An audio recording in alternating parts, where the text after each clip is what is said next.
भजन, क्योंकि कर्म नाशवान शरीर से शुभ और अशुभ कर्म होते रहते हैं, और भजन शुभ अशुभ दोनों को भस्म करके सुख ही सुख प्रदान करता है। कर्म में कभी सुख है, कभी दुख है, कभी लाभ है, कभी हानि है, कभी मान है, कभी अपमान है, कभी निंदा है, कभी स्तुति है, लेकिन भजन में केवल भगवान और महासुख।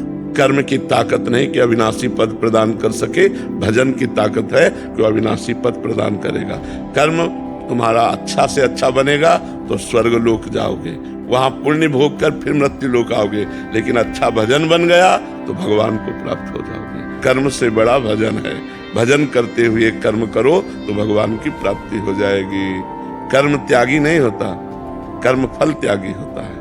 भजन करते हुए जो कर्म किया जाता है वो भगवान की प्राप्ति कराता है, और जो केवल कर्म किया जाता है वो अवश्य में वो भोक्तव्यम कृतम कर्म शुभाशुभम, शुभ और अशुभ कर्म जो बनेगा उसे भोगना पड़ेगा।